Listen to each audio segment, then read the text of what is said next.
Hello, good evening, good afternoon, good morning, wherever you are in the world, and welcome to my YouTube live stream. Today is Wednesday, the 10th of December, 2025.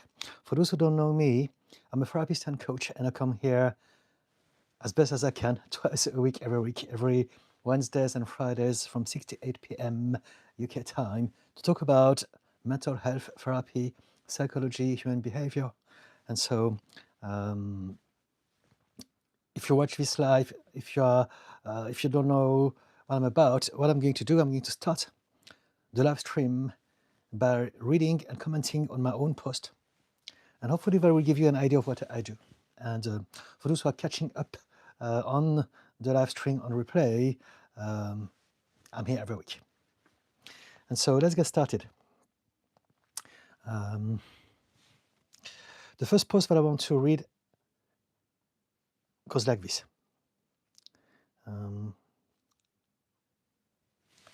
Someone treating you badly is a precious information. It means that they are not your people. Use that information. So what it means is that very often we have all the cues that we need in order to understand what that person's intention is about us. The way they treat us is precisely all that we need to know. But very often we have that information, but we don't take it as information because we believe that we can somehow change them, or maybe there's a part of us that doesn't believe that we deserve better than that. But really, if we could learn how to read people's body language and just literally take into account how they treat us like pure information, then we can use that information to realize that they are not our people. It is that simple. Next post goes like this. Your heart says no, but your mouth says yes, because your nervous system told it so. And so there's a lot of discrepancy very often between that mind and that mind. So when I talk about that mind, it's the heart, the body, the nervous system, as opposed to the head, the brain, the cognitive and rational thinking mind. And so very often we end up behaving in ways that goes against how we feel. But that's because of our system. Just 1 second, please.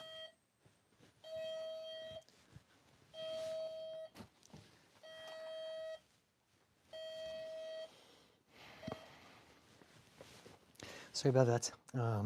We had all sort of deliveries happening all the time, and my husband forgot to mention this about today, but it's okay. He's in charge. Okay. Close the door, please. Thank you. Okay, so where was I? That took me a little bit. But yes, I was saying your heart says no, but your mouth said yes, because your nervous system told it so. And so we need to realize that whatever we think is always going to be limited by what our nervous system feels is safe for it. So something we can talk about if you want to ask me anything about it. Next post, a very important one as far as self-development and healing is concerned.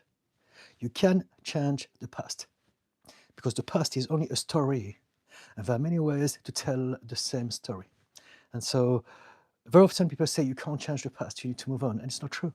The fact of the matter is that whatever we remember of the past is just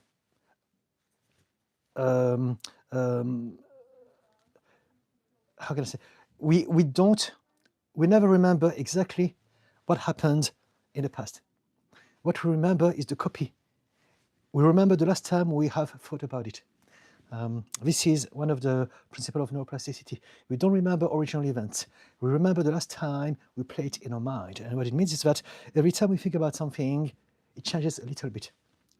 And so if you have a trauma, if you had a difficult situation in childhood, every time we're going to replay it in our mind, we're going to add some emotional tension onto it.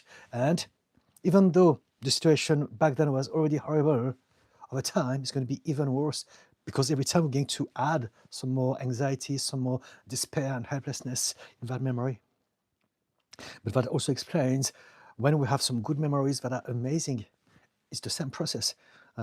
We may have had some happy memories in our childhood, and every time that we replay those memories, we're embellishing them with more positive energy about it. And so every time that we replay them, it feels more and more magic. And this is why so many people are so nostalgic about their past, because they're lucky enough to have had a good childhood. And so they always and often talk about the good old days. Because the way we remember the past has been amplified and really over embellished over time. And it may be true for them that they had a good childhood, it was good back then, but sadly what I see very often is that people tend to believe that it was the same for everyone. And because they are angry and they don't understand why the world is changing, they blame it on the new generation, on the new technology, on the new stuff. And they're behaving the same way any people with a sort of mindset have been behaving every single decade since the dawn of humanity. There's always been people who are angry against the new generation, against change, against new stuff, and thinking it was better back then. But it's not true. Maybe it was better for you, but not for everyone. So anyway, I'm diverging here. You can change the past by changing the narrative that you have about that story that your past is about. And this is precisely what healing is about. It's about changing the perspective, the angle from which we're looking at our past. And by doing so, we're literally changing not only our past, but we're changing ourselves now. We're changing how we're feeling now. Just so you know, guys, if you're watching, can you let me know if you can hear me well, please? I'm always unsure about the mic because I had some problems technically 1 or 2 weeks ago. So if you can just drop a comment saying that you can hear me well, that'd be fantastic, please.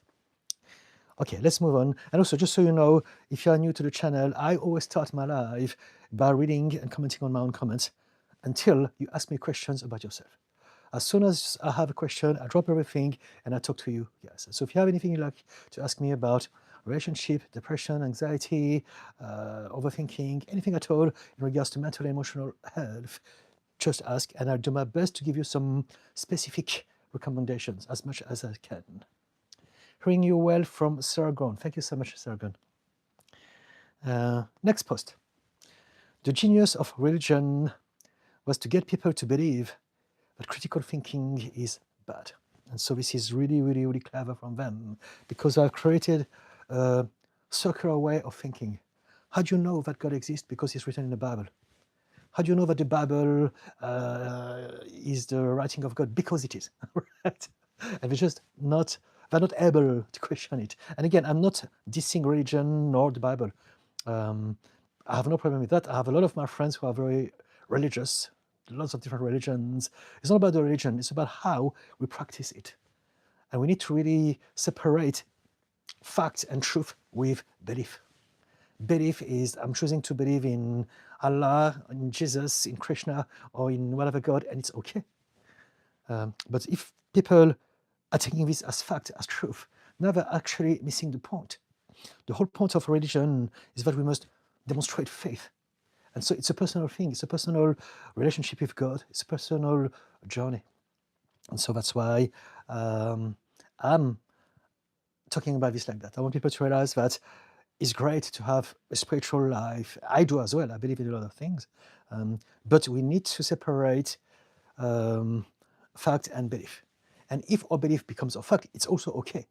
But we don't need to shove it down everyone's throat and try to convince others that their beliefs are wrong and only ours are right. Next post is about depression. Very important one. The future version of you thanks you for having kept going because it gets better. But you have to keep going until it gets better. And so whatever you're going through, even if it's always been like that, even if it seems like nothing's going to change, everything changes at some point, somehow. But the only way for us to witness that change, to allow it, to experience it, is to keep going until it happens. So no matter how dark, no matter how painful, no matter how much despair you're going through, I want you to know that many of us have been through that darkness and we used to think the same as you, and yet we've been proven wrong by life. Things eventually changed and did get better. And so this is the message. And the following one is very similar. As long as you keep going, you can never lose. So something to think about. Now, let me see if there's any comment, any questions would you like me to talk about? GG Mac Clockston, yes, I can. Thank you. Thank you. You can hear me. Thank you. We go through. Oh, hello. How do we know the law of attraction works the way it does? Okay, fantastic. Great question, because today I have uploaded a long form video, as I do every week on YouTube, and it is precisely about the law of attraction. So it's about psychology, the psychological perspective of the law of attraction. I believe in the law of attraction. I have a lot of belief. I was just talking about it. But I also understand that there are some psychological process happening. And this is what I wanted to do with that video. It was to highlight that there is indeed something called manifestation and the law of attraction. But it's not as easy to do. It's not what people think it is. And the reason I'm saying this is because a lot of people are being lured into believing that if I'm going to visualize something for long enough, then I'm going to magically create this. And it's not like that. There is some correlation, but it's not as simple and as linear than that. We need to realize that we are all, first and foremost, limited by emotional subconscious belief. And so the way we feel about anything, which is a program we have developed for childhood, is going to determine whatever we can allow in our lives or not.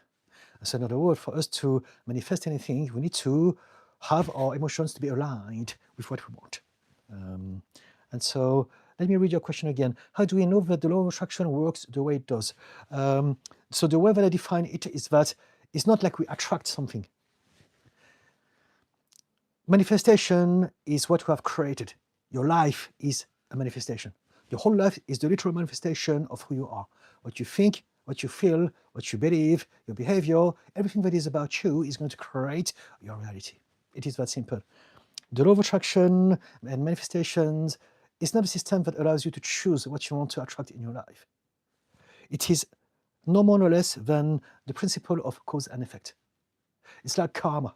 So I'll talk about it in this video. Check it out. It's called, let me check.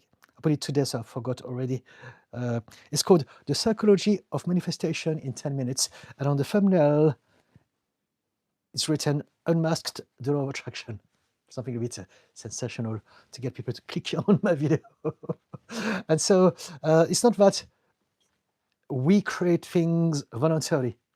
Whatever we feel, whatever we think, whatever past and childhood we had that has programmed us to have certain belief are going to get us to behave in ways and emit some energy that will create a cascade of reactions, which is the law of cause and effect.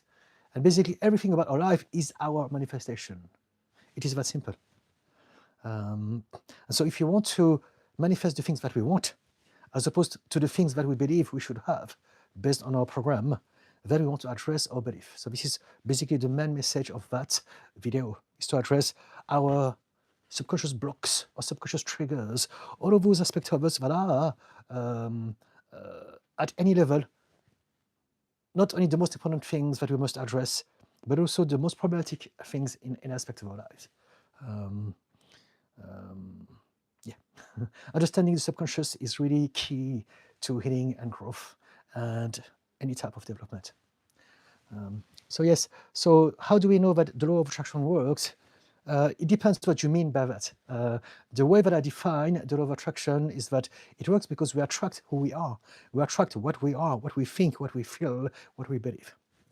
From a psychological perspective, what it means is that if I believe that I am not worthy of something that I want, my brain is going to work on my behalf and focus on that command.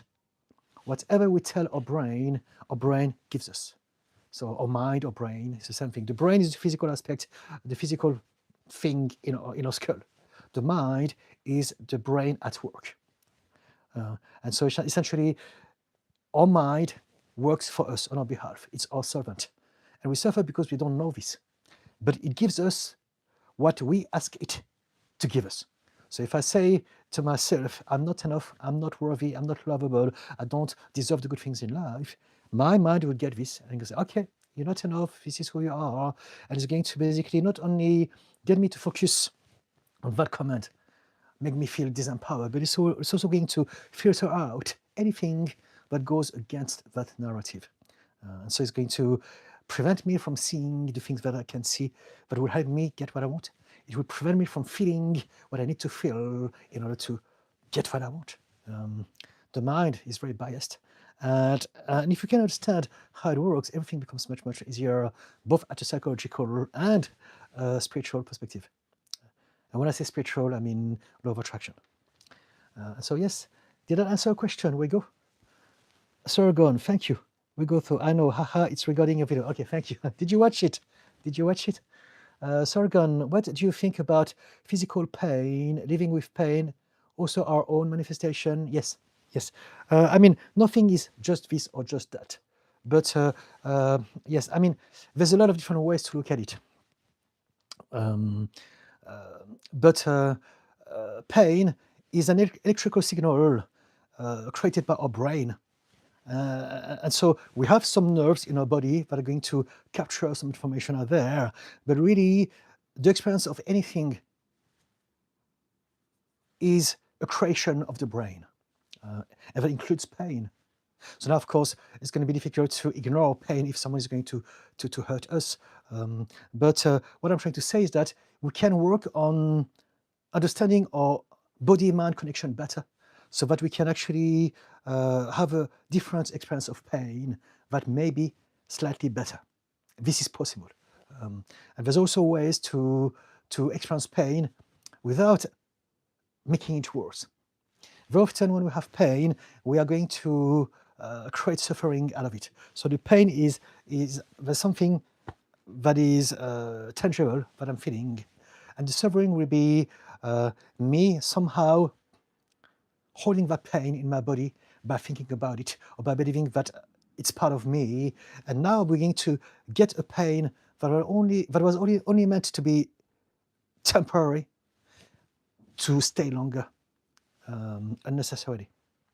So there's a lot of different aspects. There's a lot of ways to talk about it, and it's absolutely possible to learn how to alleviate pain in some capacity, right? And so yes, it is possible. But of course, if someone has been suffering for a long time, very probably resist and react to what I said. So I'm happy to talk about anything. I need to know it's a case by case thing. But you can see, however, for instance, people who are martial artists, and they train to have a different relationship with pain, for instance. So there's still some stimulus, there's still an information, but there are ways to diminish our experience of it.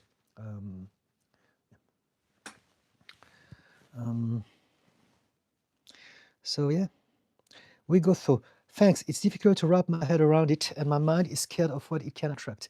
How's your health, TD? It's all right. It's I'm getting hot, so I need to drop my jacket for now. My health is all right. It's getting better, but there's still some ups and downs. I had some problem with my high blood pressure lately. So it was very, very high, and I thought that I was one of those guys who would never have any problem with it, and I was so wrong, and I've been humbled by it. I thought that because I was always lifting a lot of weight, that would protect me from those sort of things, but it's totally very different. And so yes, I'm changing some aspect of my lifestyle now because of that.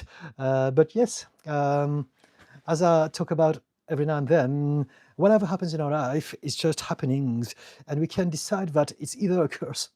I'm getting old, like everyone else, there's nothing I can do about it, or we can learn to discover ourselves. We change all the time, and so my body is changing, my mind is changing, everything about myself is changing all the time. It's the process of life.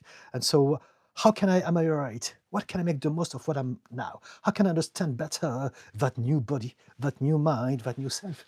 And so I'm actually excited because I've had problems with my health all my life, and with my mind, with my mental health as well as my physical health. But I've always been obsessed with learning more and more, and because of that, I've got no qualm, no worries about anything that comes my way, because I know that I will always do my best to learn what I have to learn in order to understand myself and that human experience better. But thank you for asking. We go to Sargon. Thank you, Sargon. We go through mood, same. I take med for high blood pressure. Okay. So I don't take it myself because I don't want to get started with that. I believe that lifestyle can really change a lot of things. So I've been walking a lot, lifting less heavy weight, still some, but not as much, and changing a lot of my diet and sleeping more and meditating more and all of those things. I want to minimize the input of drugs and medications. I really want to do my best to learn how to tap into my inner power to heal and address any things that I may experience in my life. Sargon, again, thank you. We go through, I can't wait to get old. Okay, that's a different perspective. Why not? Reborn. Oh, hello, Reborn. Choosing between emotional and physical pain, what is less bad and is so why? There's no need to choose. There's a lot of people who say, would you rather do this or would you rather that? And to me, I don't want to play that game. We don't have to choose.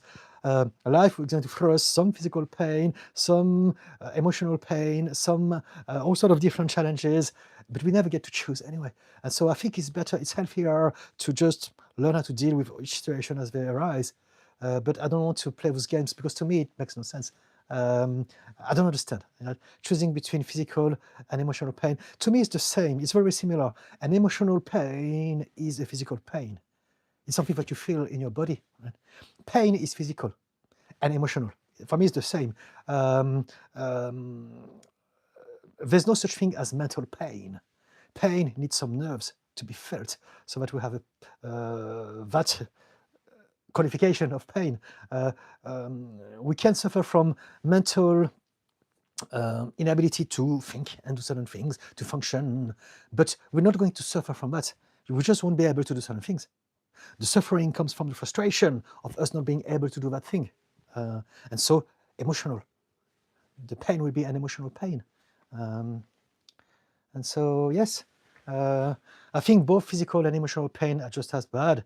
And, they are connected to the same thing, which is the body. Is there any reason why you're asking me this, Reborn? Do you want me to maybe address this from a different angle? Anna, sort of, hello from Romania. Hello, Anna from Romania. Reborn, if you lift heavy weight, do you still have the elasticity to do so? So basically, if you train a lot of weight and you don't stretch, if you don't do mobility, that will actually shorten your range of movement. And so it's very important that when we train strength, we do a lot of movement, mobility stuff, stretches. I'm guilty of have not stretched enough, so now I'm stretching much more. But yeah, is that what you meant, Reborn? Dr. Alpha Ray, hello from Iran. Hello, Dr. Alpha Ray from Iran. Sargon, subject of pain is so interesting. We can talk about this if you want, but I need to have some specific questions to understand where you're coming from, guys. Dala Dia, how to overcome social anxiety or public speaking? I'm going to AA, and it's painful for me to speak when I actually have something to say, a phrase up. If you're going to AA, it means that you have a problem with addiction. And to me, you have other problems to worry than to talk. You're addressing some symptoms. There are some people who have just the problem of public speaking. But if you have to go to AA, it means that you have a lot more. And inability to speak in front of people would be something more superficial. And so what I'd say is that if you go to AA, don't worry about how you speak and just do your best. People will be patient and you will be struggling at first. You will find it weird, you will find it, you may not be able to do this, but those sessions are there for that, to teach you how to eventually relax yourself and eventually be able to blurt some things, say some things, cry, shout, whatever it is, and eventually you'll be able to find your voice and find a way to communicate, and people are going to be there. All of them are going to be patient and listen to you because they're going to be treated the same way as they treat you. And so don't worry about your presentation. You are not doing a TED talk, right? If you go to AA, you have other problems to deal with that are much more pressing. And so what I would say is just go there and realize that it's an experience. You need to learn how to open yourself. You need to learn how to reconnect with people. The very reason why you may be going to AA could be because of that, because you have had a disconnection with society, with people, with human beings, with yourself. And so it's all a process. Don't worry about being ready or prepared or perfect for the thing. Just do it whichever way you can do, and that'll be good enough. It's all part of the process.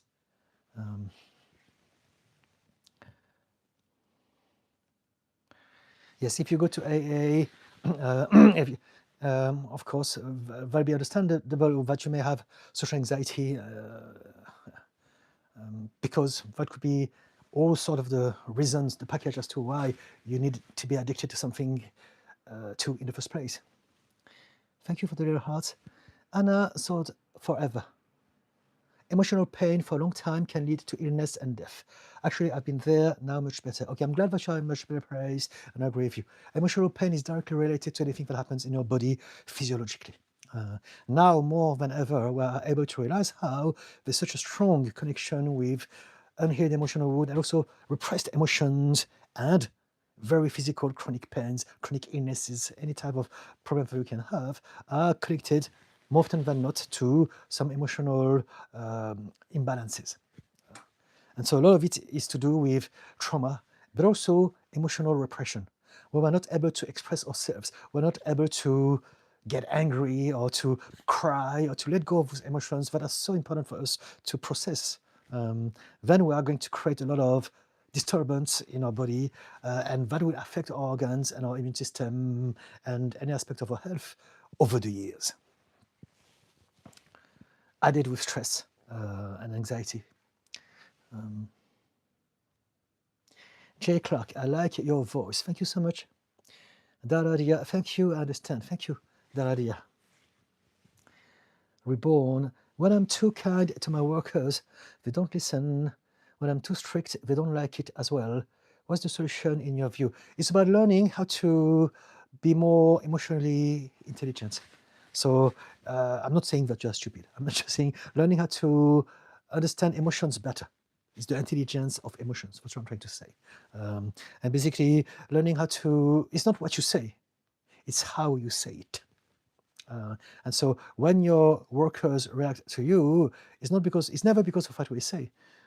Just like we react to others, not because of what we say, but because of the energy that drives what is said. And so learn how to recognize your own energy. And there's a difference between do this, you have to do this, otherwise or else you're going to be in trouble. I would like you to do this, please, and remember, this is what we're meant to be doing. I don't know how you can present it. I need to know the cases in order to give you an example.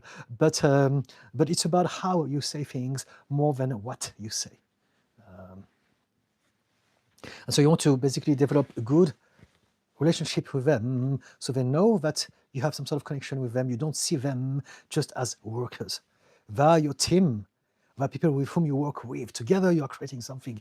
You are running a business. You are making some money with your business, whatever that it is. And so, yeah. That's what I would say in regards to your question, Reborn. Benny Kibbs, I make all sorts of plans, I write things down, and then something like a video game, for example, will make me lose track. I've been playing video games for like 2 weeks now, avoiding the things I should do. Okay, so your mind is overwhelmed and it's found something to have a break from that overwhelm, and that's the video game. So what you want to find out is why you are overwhelmed. It's not the video game. The problem is not the video game. The problem is not the addiction. It's never the thing. It's why we need that thing in the first place. So maybe the first thing that comes into my mind always is, would you know whether or not you are neurodivergent? If you're on the ADHD or autism spectrum, that could explain a lot of things before we even get started. But there's also the aspect of whether or not you are living a life that is something that you want to live. Very often we get caught and trapped into some limiting belief. We believe that we must please our parents, we must follow that career because society tells us so, and we hate it. And so there's that as well. And also there's stress. We can be overwhelmed by life. So stress, anxiety, depression, all of those things can really get us to be overwhelmed. And when we're overwhelmed, we need something to make us feel better. And so that could be the video game, that can be gambling, that can be PORN addiction, that can be alcohol, that can be anything at all. Shopping online, going to the gym, and it's never the thing. It's just why we need those things in the first place. So do you want to tell us more about yourself, Benny, please? And I'm more than happy to give you some pointers if you want. Anna, so forever. Thank you, Anna. Sir Goron, pain is interesting for me as the bridge between body and mind, as I'm living with pain and using it to learn about myself. Okay. We can talk about this more. I have had experienced a lot of pain all throughout my life, emotional and physical, and I still go through every now and then. I have a very, very, how can I say, productive relationship with pain, sadly. However, I've got a good mindset about it. So the way that I deal with that is it helps me because of my mindset. But I do have all sort of pains every now and then, and it really is about this. Sometimes there's nothing we can do about it. We can't escape pain. Pain is part of the package of our human experience. What we can do, however, is to minimize it. We can avoid suffering. Pain is something that is inevitable. Suffering is when we are prolonging that pain by attaching ourselves to it, by thinking about it, by believing that we are it. And so there are a lot of things that we can think about. If we attach anxiety, anger, disempowerment with the pain, now we're going to turn it into something else. It's going to linger and affect our well-being in much worse ways than it would have otherwise. Sorgon, you are wise and nice and kind. Thank you. Thank you, Sorgon. Hannah, I wish you health and a great outcoming. Thank you so much, Hannah. Sorgon, thank you, dear Anna. Okay, thank you. Benny, I'm not aware of being on any spectrum or ADHD. I have many addictions. I constantly smoke weed, PRN, video games, alcohol. I'm 22. Okay, so let's talk about this. I used to be addicted myself at the age of 38. And if you are addicted to all of those things, it tells me that there's something about you. Because we never get addicted because we are weak or because that addiction, that thing is so powerful that we get trapped into it. We get addicted because we have a propensity for it. And that propensity comes from us not fitting in the world. There's something wrong about us. Whenever we are with people or on our own, we feel bad. We may suffer from depression, from anxiety, and this is where the neurodiversity comes into play. Very often, people who are really, really addicted to everything, they don't know that they're either on the spectrum of ADHD, autism, or maybe they have some unhealed trauma. Or other stuff, it can be other conditions. Neurodiversity is anything that is not neurotypical. So neurodiversity is not just ADHD and autism. It's anything that is not neurotypical. And so if you've been depressed for a long time, if you've suffered from anxiety for a long time, if you've been living with someone abusive, if you have some unhealed trauma, then our brain will work and function differently because it will have adapted to this pressure. And so that makes us neurodiverse. And because of that now, the very experience of life itself is going to be overwhelming and painful. And that's how, when we encounter something that can distract ourselves from our pain, now we need to be hooked to it, much more than anyone who wouldn't have the problems that we have. I hope it makes sense. That's why I'm mentioning neurodivergence here. Benny, I'm a caretaker for my little brother that is disabled. This is my full-time job. I work for a company that allows me to take care of him and get paid. It's nice to do this, but I feel no fulfillment. Okay, so maybe in that comment lies your solution, your answer. Is there any way that you can Find something that will fulfill you on the side, because all the things that you do, smoking weed, PORN, video games, alcohol, those things takes time, right? So how about using that time to discover what really stimulates you, as opposed to something that stimulates you just for the sake of it, but something creative, something that you can create, something that you always liked. I would suggest you to explore this, because that could actually be the thing that can help you still looking after your brother, and during your free time, explore your thing, whatever that it is. Yeah, a lot of us, we end up in addictions also because we don't have a purpose. So we feel that there's a huge void in our life, and we do all those things to escape that void, that place of what's the point anyway? And so, is there anything that you enjoyed doing when you were younger, around the age of 10, 11, something that you were putting posters on your wall, thinking about, talking about all the time? Maybe we can talk about this.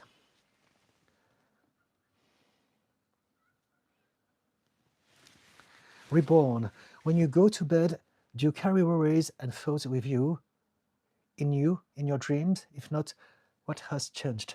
I used to have other worries with me. I used to have nightmares. I used to be terrified of sleeping. I was terrified of my nightmares for 38 years. I was really, yeah, it was really bad. But now, how did I do that? Because I let go of my trauma. I addressed my past. I changed, upgraded some of my limiting beliefs, some of my blocks, some of my scars and wounds. I've addressed this over time. And when we change this, we're changing our outlook on ourselves and life. And so when we change the way we see ourselves and the way we see ourselves in the world, now we sleep better, we dream better. But it took me a lot of time to get there. And so you don't address your sleeping or your dreams, you address the reasons as to why your sleep is reflecting that to you. When we dream, when we sleep, you are experiencing all the emotions that have not been processed in the day throughout our sleep. So yes, no, I don't carry any worries with me anymore when I go to bed. I do think a lot, so I go through phases where sometimes I can be very productive. So I write a lot of things and I can stay very, very late. But at the moment, I've been able to change my routine and go to bed early and wake up early, because I've decided to do this for at least the next few months. And so, yes, we can learn how to program our mind to change our sleeping patterns. There are ways around it. But of course, before we can do this, we need to address our baggage. And if we have some very, very heavy stuff there, no matter how much of a visualization we do, will not make any difference, because this is the priority.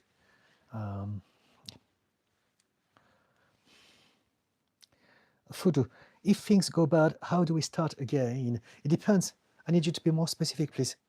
Because to me, I want to answer a question. I know there's something behind it. But for me, it's like, Didi, I've got a problem. What can I do? I don't know. If things go bad, what are we talking about? What are the bad things you're talking about?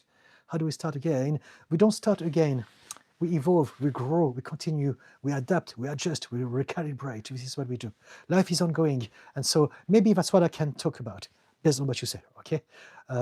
You don't need to start again. No one needs to start again. We're never starting again. We are continuously growing and changing and evolving and learning and getting better. Your whole life is about this. Our lives is about us learning how to find out more about ourselves through all the trials and tribulation that life gives us all throughout our life. And so it is the exploration of ourselves that we are about. And so we never start over again. We learn from the past and we remember what not to do, and we upgrade what we need to upgrade. And we're always improving, changing, and developing that self endlessly as long as we are alive, right? So when things go bad, maybe just to utilize that short sentence of yours, turn those bad things into lessons. Everything is a lesson. There's no problem, there's no mistake, everything is a lesson. But we suffer as long as we have not turned them into a lesson. There are going to be things that we regret, things that we are angry about, but if we can turn them into a lesson, then we have given a closure to those things as far as our mind is concerned. So now we can move on. And also we have expanded our perspective of things. And so I know that it may sound annoying for people who are depressed, but really, and I used to be there, so I understand. But it's possible to get to a place where we can really learn how to turn everything into a positive.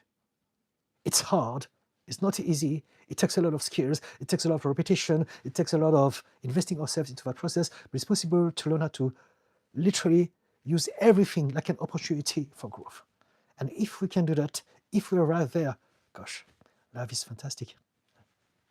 No matter what life we have, it's 1,000,000 times better than the alternative, regardless of the life that we have. It was always more about our mindset. I hope it makes sense. Now, of course, there are some exceptions. Again, if you have some bad trauma, if you have some baggage to address, those are the priorities. Any of those things will not work for us. But this is the direction of where we want to go. We want to first heal our emotional wounds, and then eventually we want to elevate our perspective of things from this point of view. Benny, when I was 18, I found my dad dead from a drug overdose. Okay, I'm sorry to hear. And it seemed to get a lot worse when this happened.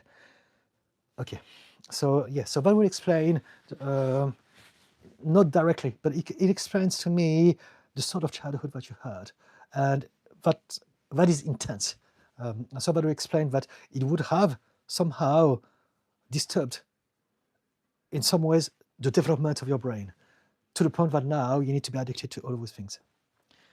Thank you, I will take this time for other things, I really appreciate it a lot. Okay, focus on find out what the things that you like, whatever that it is, there are ways around, nowadays more than ever before, thanks to technology, and for you to explore the things that you really like, and find a sense of purpose and fulfillment again during your free time. You may even be able to find ways to get your brother involved into that. Why not? There may be ways if you can think about them. Benny, I will manage my okay, sorry about that. Thank you. Sargon, what do you mean heavy baggage? How can you deal with that baggage? Can you explain? By the way, my name is Maya. Heavy baggage, I'm talking about trauma. I'm talking about anything that we've been through in childhood that would have affected the way we function in our adulthood. So when we're overwhelmed in childhood, when we are going through too much stress, distress for a long time, and we don't know, no one teaches us how to deal with that in the future, this is what we call trauma. And because of that, our brain are going to create some systems to protect ourselves. So anxiety is a protection mechanism. Depression is another one. Addiction is another one. People pleasing is another one. Freezing and so on and so forth. Everything that we go through in life that can seem problematic, but are problematic, are originally systems that we have designed in childhood at a subconscious level to protect ourselves from whatever we're going through then. And we have not been able to upgrade those systems yet. And now they have become maladaptive and creating a lot of problems. So that's the baggage that I'm talking about. For those who don't know me, again, I'm a therapist and a coach, and so I come from that perspective. Balin Kermit, thank you for taking the time to share your knowledge and perspective. Thank you, Balin Kermit. Anna, great advice. Thank you, Anna. Okay, I'm gonna have a sip of chocolate until I get the next question.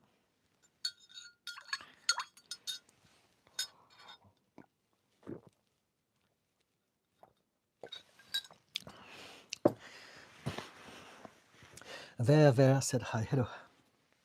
So guys, anything you'd like me to address now? What I can do, I can read more, comment more on the post that I've written before until I get some questions from you. And again, if I don't have any question for I don't know, 5 minutes, then I will resume my evening. I'll come back some other time, but I do have other things to do. So really, please keep me entertained. Give me a reason to be here. Ask me questions, please. Um, um,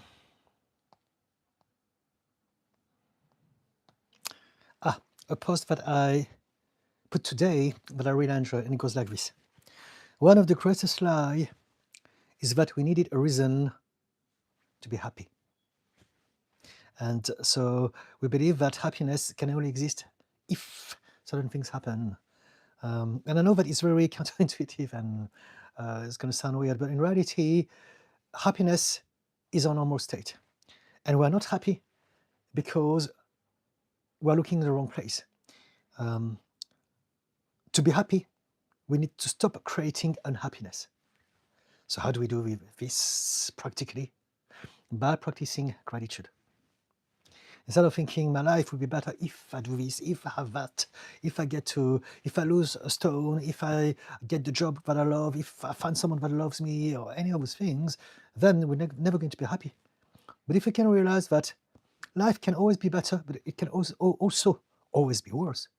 Now we can learn how to practice gratitude about the things that we have now, right here, right now in my life, the things that I can contemplate and appreciate.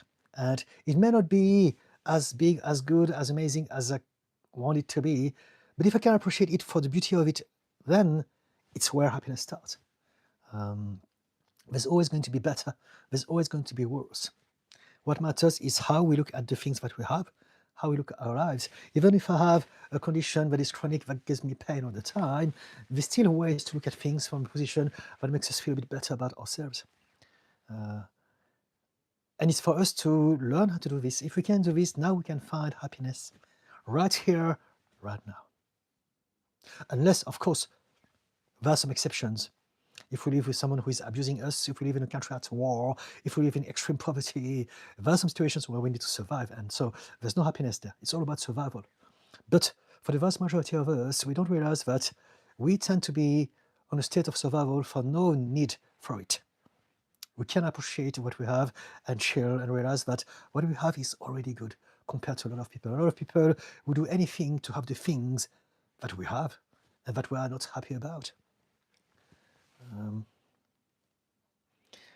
And very often, this is what I say, when it comes to happiness, it involves three things. To be happy, we must be at peace with our past. We must be grateful about the present, and we must be looking forward to the future.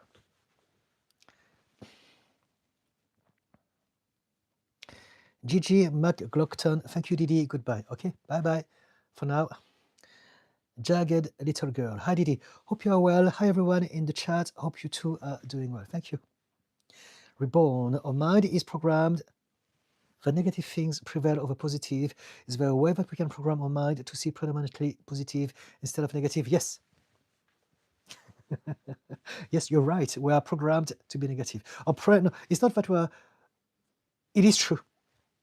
It's not only that we are programmed to be negative, but the brain is programmed for survival.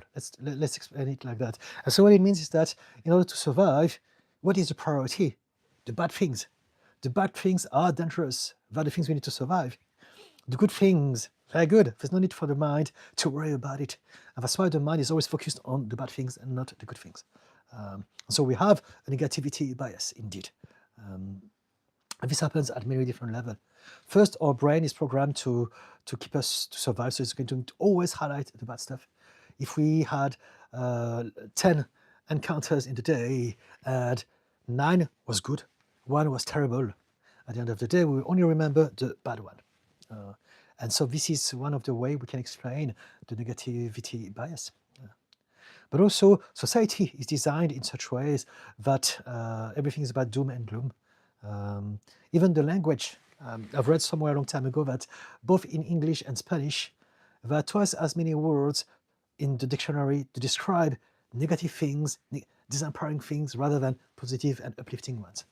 So, so it seems that everything is designed to make our life difficult, but we can learn how to do this. We can learn how to, there enough goodness for us to focus on, to create that reality for us. Whatever we focus our mind on becomes our reality. Our mind gives us what it thinks we want it to give us. And so if you focus on danger, threat, survival, it's going to look at all the bad people, all the bad stuff happening in the world, and suddenly there's no shortage of bad people and bad things in the world if we are looking at those things. Plenty, everywhere. However, not everyone is bad, not everything is bad either. So if we can train our mind to look at the good things, now we can have a very different experience of life. It will never prevent the fact that there's all sorts of people going through all sorts of different things, doing all sorts of different things to other people. But we will feel better in this world.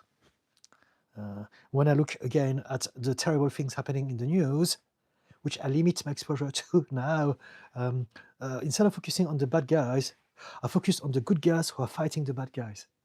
And that is giving me hope. And that is filling my heart with joy and gratitude. But if I look at the bad stuff, now I'm going to feel anger, fear, anxiety, injustice. And so, yeah. Yes, we can program our mind absolutely to be optimistic, to be positive, to be peaceful. Anna, how can I make my boyfriend be more emotional? He has true feelings, but he doesn't know to express them. He acts like a little boy when he wants to express his feelings. He was abandoned by his mum. There's nothing you can do. There's something that he can do, and that's for him to do. So he needs to go through his own journey of self-discovery, self-awareness, and find out about his emotions, about his blocks, about the reasons as to why he can't express himself emotionally. A lot of us are like that, and especially a lot of men, boys, because of a patriarchal system. And so there's nothing you can do, really. What you can do is to be kind to him and maybe suggest to him certain things, but never push him. Because if you push him, if you tell him, if you try to call him out or any of those things, it's going to make him feel worse. He's going to go back into his shell and react more. And so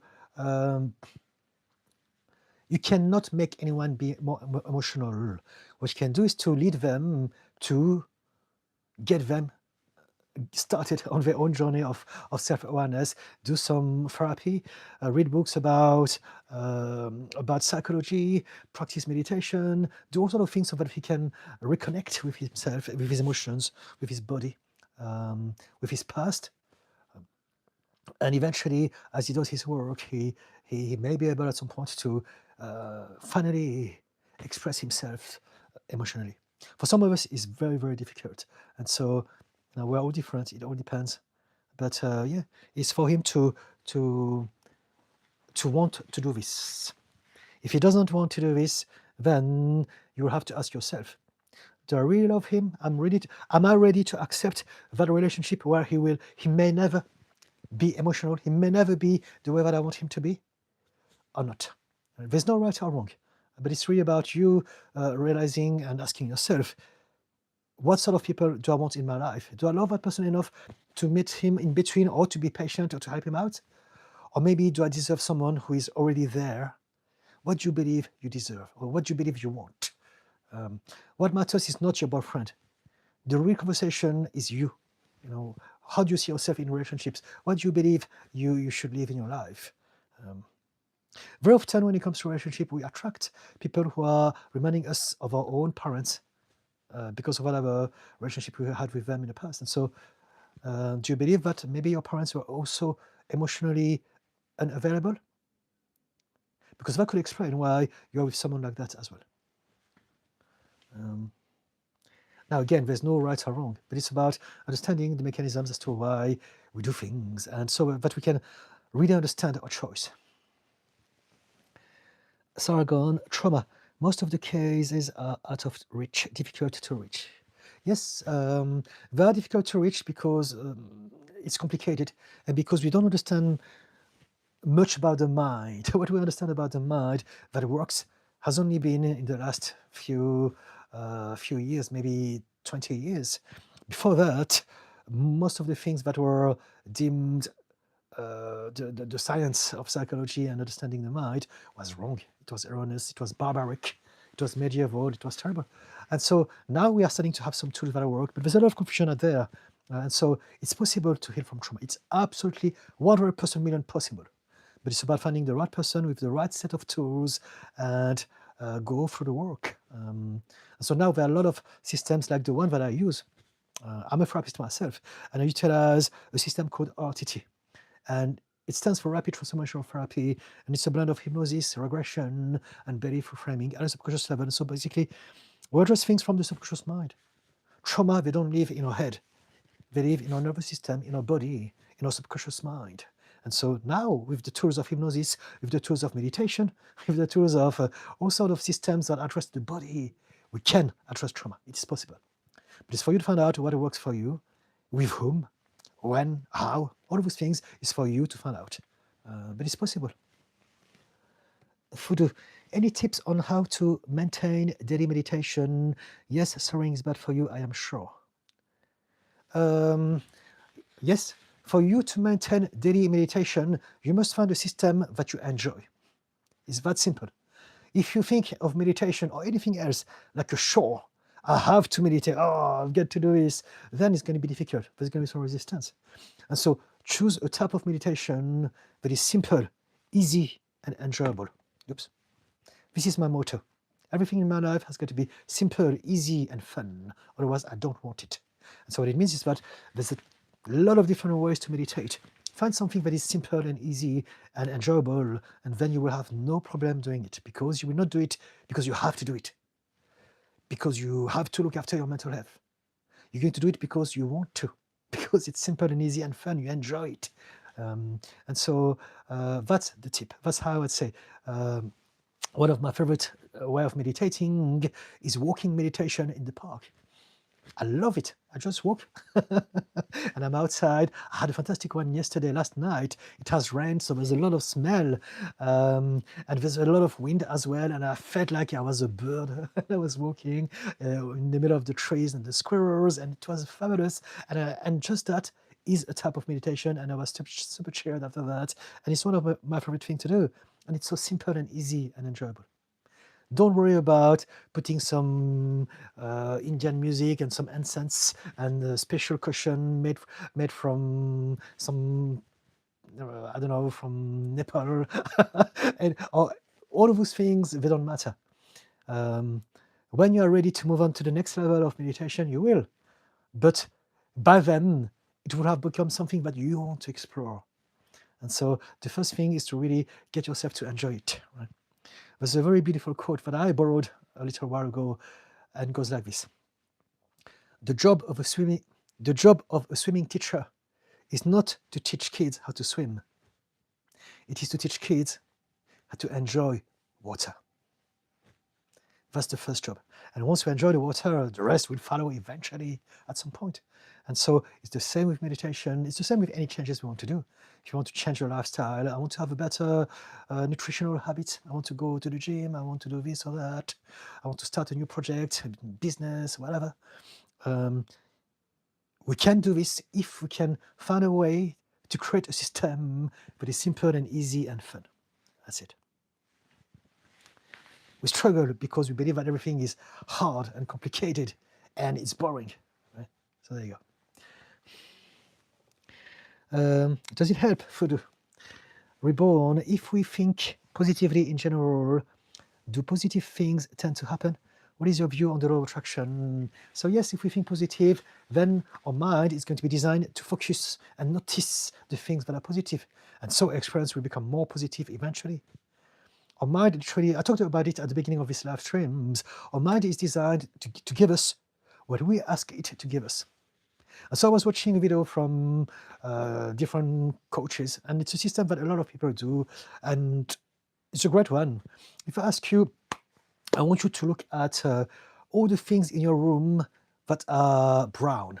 Do it now. Look at all the things that are brown. And I want to tell you, how many things are there that are blue? Probably you haven't noticed any, because your mind was looking for the brown stuff. And this is it. Whatever we are going to set our mind it will give us just that. It will notice and see only those things, and it will discard and filter out everything else. And so if we focus on the negative, why is the world so bad? Why am I so useless? Why do I never get the things that I want? Why are people so mean?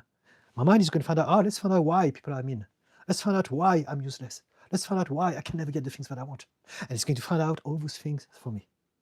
But if I can upgrade my mind and tell it, I want to find out how I can make things better, how I can sort things out, how I can develop my imagination so that I can find the solutions that I'm looking for. So now it's going to be looking for those things instead. Right? Think of your mind like a machine. It's a drone, but it's looking for things for you. It's going out in the world and finding and gathering things, evidence of what you want for you. So if you're into conspiracy theories, it will find out all the conspiracy theories in the world because your mind is geared to do this. But if you're telling your mind to look out for something else, it will find that something else, whatever that it is. And so if you think positive, you will, it's a skill, right? But you will be able eventually to see more things that are positive. And as you see more things that are positive, you will feel more positive as well. And this is why it works. However, this is also why it doesn't work for some people. If we're overwhelmed with depression and anger and anxiety, no matter how much of positive thinking will not work because there's too much discrepancy between those two minds. We can't go from here to there. Our emotions are the number one energy that we use. And so if I feel terrible about things, if I'm overwhelmed by fear, anxiety, protection, survival, I will not be in an emotional state that allows me to focus on the positive and happy stuff because my priority will be survival. Yeah? We have two states, survival or growth. We can't be both at the same time. But if we can find a way to heal our wounds and move out from the survival state, then we can start a journey of growth. And that's how we were able to become someone else and get and manifest all the things that we want. What is my view on the law of attraction? I've created a video today. I've posted it today. Check it out. It's my long-form video of the week. Every Wednesday, I upload a long-form video on long-form content on YouTube, and it's called "The Psychology of Manifestation in 10 Minutes." Check it out. The thumbnail is like yellow and black and white, and it says "Unmasked: The Law of Attraction." And so, if you want to find out what I think about the law of attraction, you have 10 minutes of my interpretation of it on that video. Now, if you have a specific question about it, I will answer it here. But other than that, I think it's easier to check the video because I spent a lot of time structuring that video so that it is as concise as possible within 10 minutes. Seaside Sinner. I'm 50 and have done a lot of work on myself. All this healing and understanding brings with it moments when I feel sad because I can see myself in the past. I feel battered. Do you have a positive PE? Perspective on this. Okay. Yes, I get it. I'm the same. Sometimes we feel sad. I'm the same. It depends. So basically, we're going to. I'm going to assume that maybe you are similar to me. You've been through a lot of bad stuff in childhood and maybe adulthood, young adulthood, and somehow you have changed in your 50s and now you're in a much better place. But there's a part of you that is not only regretting some things, but also there's a part of you that feels sad that so much hurt exists in the world. And so it's you processing all of those experiences. It's part of your growth. You are still ongoing, growing. It's a process that lasts a lifetime. But you want to... this is my watch telling me that it's time for me to post my third TikTok post of the day. So just bear with me, please. I'm going to do it straight away. The nervous system is not warning you. This might be the most... Just bear with. Come on. Your nervous system. Yes. Okay, that's out. So let's go back to what we were saying for Seaside Sinner.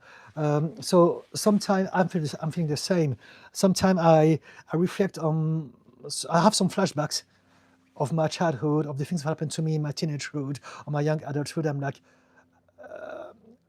I am able to realize now that a lot of things that I treat and deal with my clients, I've been through the same. And sometimes the realization makes me feel sad because I'm like, gosh, it's not about me.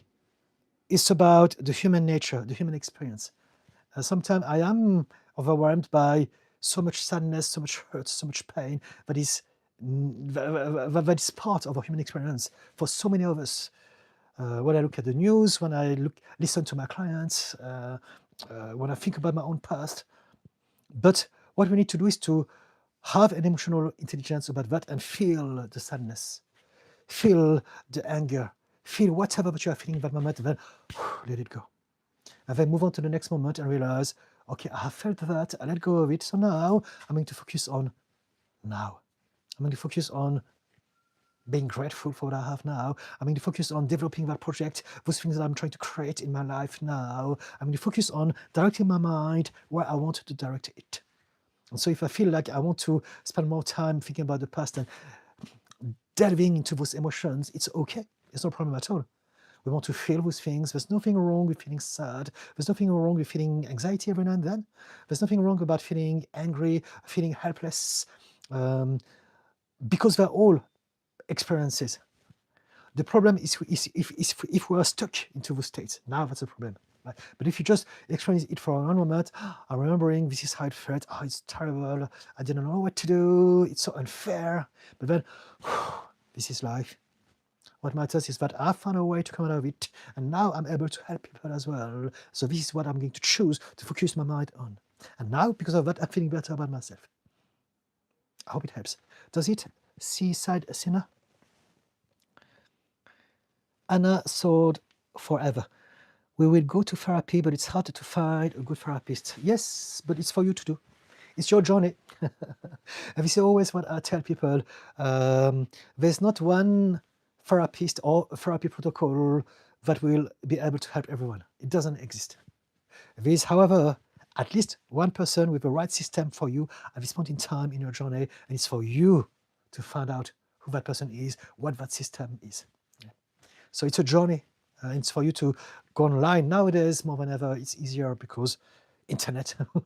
And so find out first what sort of systems are there, and then whichever system feels like the one that makes sense to your boyfriend, then explore the therapist that do it and have some conversation with them. And the moment he will feel an emotional connection with someone, that's it. That's the person. Right? So Seaside Sinner, so I talked about it. Anna, thank you. I will help my boyfriend. I really want his happiness. Okay. Anna, my mom is completely unavailable emotionally. Yes, so there you go. So maybe that's why you ended up with your boyfriend in the first place. That would explain it. Sarah Gone, thank you. It was very interesting. I must leave now. Thank you. Okay, thank you. See you next time. Remember, I'm here every Wednesdays and Fridays from 6 to 8 p.m. UK time. And also, that video will be available for replay sometime tomorrow morning. So if there's anything that you have asked and you find interesting in my reply, it takes about a few hours for YouTube to fully upload the live stream. But by tomorrow morning, for sure, you'll be able to find that video on my profile in the live section, and you can replay it. Anna, after abuse, cancer, and life at 46, I find it more and more difficult to be happy. The struggle of mankind is agonizing for me, and seeing people hurting every day. So this is what I was saying. Focus on the good stuff. There are good stuff around. There's a lot of suffering. So if you focus on suffering, if you tell your mind to find suffering, you will have so much suffering, it will be overwhelming because it's everywhere. But there's also a lot of goodness. There's a lot of happiness. There's a lot of hope. There's a lot of beauty in the world. And it's for us to teach our mind to seek those things. They exist. And so, yeah, if you could do that, that will make your life easier already. So it's a skill, but we can learn how to develop this. And I can't learn a little ignoring. I'm too sensitive, literally. Okay, we can talk about this if you want. Stay well, Maya. At Sorgan. Okay. Mackledone rough mode at Anna. Sought forever. Oh, darling, your name says it all. Don't give the world and external factors the privilege to decide your happiness. It's yours. Don't let anyone or anything own it. Yes, I will agree with that. Milas Tone, thank you for helping us heal. Thank you, Milas, for appreciating what I'm doing. Darren Scott, big thanks, Bird. You're a good man. Thank you, Darren. Reborn, if you hadn't gone through such struggles in early life, would you have been so strong emotionally as you are today? I'm not strong emotionally. We can't be strong emotionally. We can be intelligent emotionally or not. Strength has got nothing to do with emotions. It's about being in touch with our body and our emotions, right? Strength is the wrong idea. I understand where you're coming from, but this is not what we want to. This is not how we want to think emotions. We want to have a good relationship with our body, with our feelings, with our emotions, with that energy that makes our human adventure a human adventure. Without emotions and feelings, it's not a human experience. It's just a narrative that has no life energy behind it. And so, to be strong, I think what you mean is that I'm not sure what you mean by being strong emotionally, but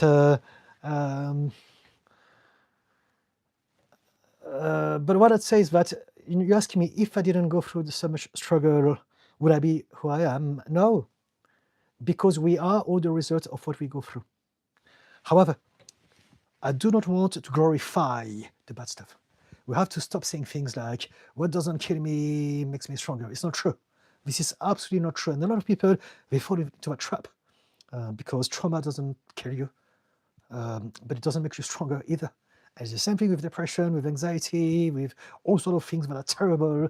It doesn't make us stronger, but we tend to glorify all this bad stuff because of quote like the one from Nietzsche that I just said. And so we are indeed everything that happened to us. But we don't want to glorify that because we are what we are. Doesn't mean that we want more of the bad stuff. We don't want to have a hard life.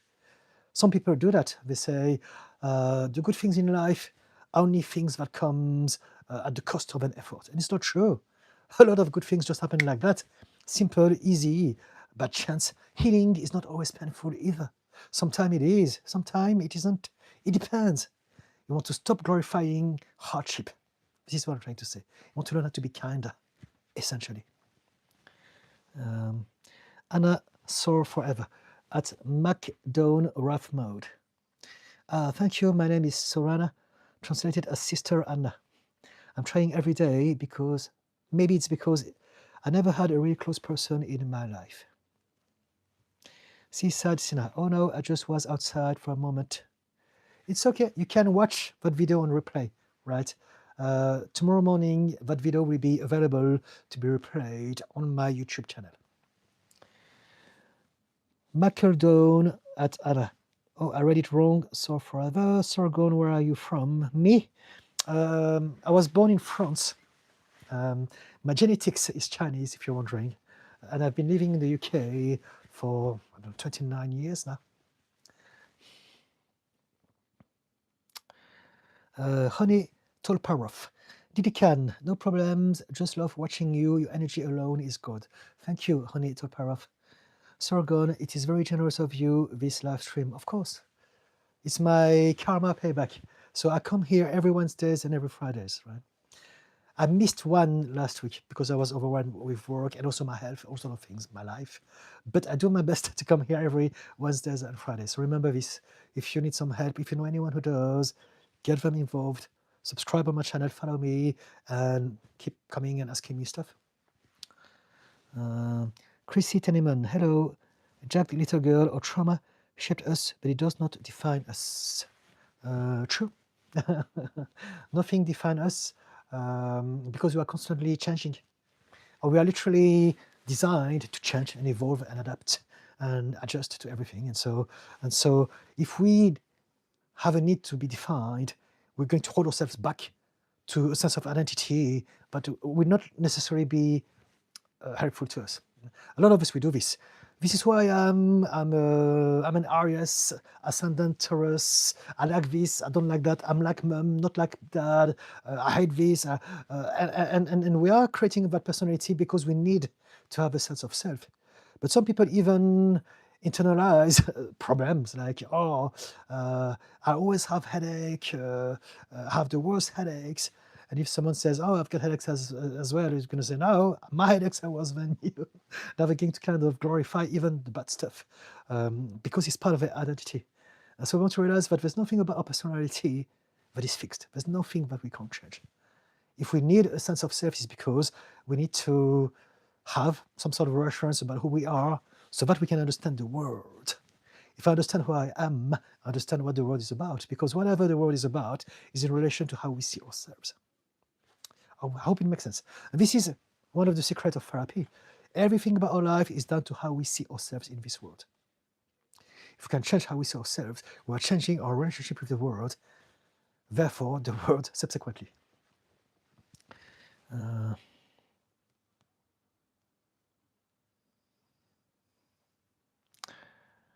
Benny Kibbs, you're awesome, Didi. Thank you, Benny. Benny, just listening to you, answering questions helps me with some questions of my own. Thank you for your time. Thank you, Benny. Do ask me stuff. I thrive on questions. I've got ADHD, so this is this is what keeps me going. Anna, really glad I found this channel. Thank you, Anna. Reborn, overthinking is the enemy. How to minimize overthinking? So there are different ways to define overthinking. The way that I look at it is that overthinking is when we are ruminating, is when we are fixated on something and we are overthinking that thing. We are worrying about something, we can't help trying to solve that problem. And to me, overthinking is staring at something over and over again from the same perspective. However, some people call overthinking the process of constant thinking, and that's different. It's not overthinking. Some of us, we think all the time, like I do, because I've got ADHD. So my brain is always going on, and it's only when and if I decide to meditate and to be mindful and to zoom into something that there will be always conversation in my head all the time. But to me, it's not a problem because I've understood myself and I'm thinking about happy thoughts, about stimulating thought, creative thought. I'm obsessed about my work. I think about it, I talk about it, I work on it all the time. It's my thing, anything to do with mental health and mindset and psychology. And so for me, the constant thinking is not a problem. If I was going to overthink about something, however, that would be a problem. So I want to make sure that we agree on the definition first and foremost. So overthinking is us fixating on something and not letting go of it and trying to somehow solve it, even though we're still looking at it from the same perspective. It's not about solving a problem. When we solve a problem, we're trying to think out of the box and look at things from a different angle. Overthinking, the analogy that I often use is it's like being sat down on a rocking chair and expecting to get somewhere from the rocking chair. It's never going to happen. We're looking at the same thing from the same position, and that's overthinking.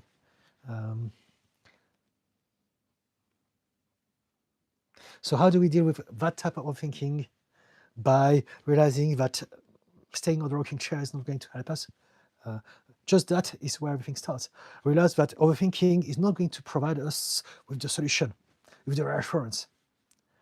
And then the next thing that we want to do is to stand up, literally get out of the imaginary rocking chair. Stand up, move, go for a walk, get yourself outside of that spot where you've been overthinking for too long already. And then eventually get your mind to think about other things. And the protocol that you want to do over time is to learn how to be comfortable with the uncertain and with the unknown.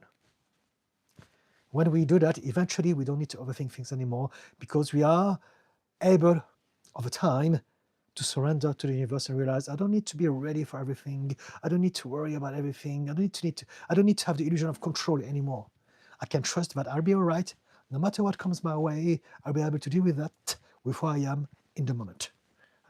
So learn how to be comfortable with uncertainty. It's a skill that you want to develop in order to address overthinking in the long term. But in the short term, snap out of that pattern, of that habit, and redirect your thought onto something else, something productive, something that is stimulating you positively, or maybe do some meditation, mindfulness exercises, any of those things. So it depends again, what sort of overthinking are we talking about? Are you talking about worries? Are you catastrophizing? Is there a lot of anxiety involved? Or is it more just you fixating on something and not able to let go of that thought? There's a lot of different possibilities based on the type of overthinking that we are addressing. If you can give me more details, I will address your thing. Reborn. Amanda, I appreciate your short and this live. Thank you. Do explore my long videos, please. I spend a lot of time working on them, so I would appreciate any feedbacks on them if you can. Every week, I upload one long form content on YouTube every Wednesday. So today was the day I uploaded my weekly one, and so again, it's about the psychology of manifestation and the law of attraction. Yogi Bear, how gay is too gay? I don't understand. Are you trying to attack me? Are you a troll? Or are you sincere? I don't understand. I don't even understand. How gay is too gay? I don't think there's too gay. I don't think there's too straight. I don't think there's too anything. I think the problem is that people believe that there is some sort of limit to how we should behave. And really, this is where all the suffering in the world is born. If you can accept that everyone is where they are, there's no limitation, then the world will be a much kinder and easier place for everyone. Please be kind, Yogi Bear. Benny Kibbs, I might have ADHD. I have something very similar, Didi. There isn't a moment the little voice in my head stops. I'm always having conversations with myself, thinking about something from the second I wake. Okay, so that could be ADHD or trauma as well. Trauma brain does that. We're always entertaining some thoughts. And so, get yourself checked, find out if you have any of those conditions or more. But yes, I have conversation happening all the time, and I know that it's because of my conditions. Sometime I was talking to my husband about it yesterday, and I was telling him how we were having a conversation, and then for a couple of minutes we were quiet in our little bubble, and then I told him, "Oh, I don't know if you realized, because I just wanted to highlight and illustrate how much my thoughts were always ongoing." I said to him, "In that last 2 minutes, I had a conversation with you in my head." And I even made myself laugh because the joke that I told you was so amazing. And this is, I always have conversation about things with people, real life, imaginary ones. It's happening all the time. But it's no longer a problem for me, because now I can learn how to redirect those thoughts.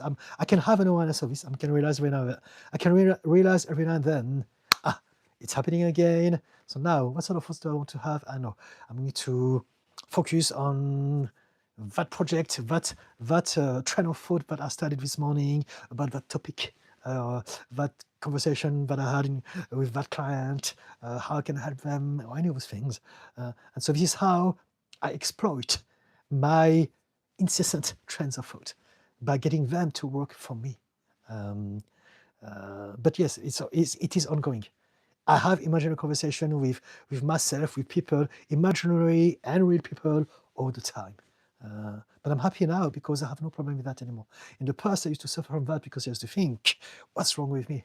But now that I understand myself, it's not a problem, as long as it's not negative thoughts. So in the past, I used to suffer from anger, anxiety, rage, and all of those things. And so my thoughts used to be very negative, very dark. And so it was not a good place to be.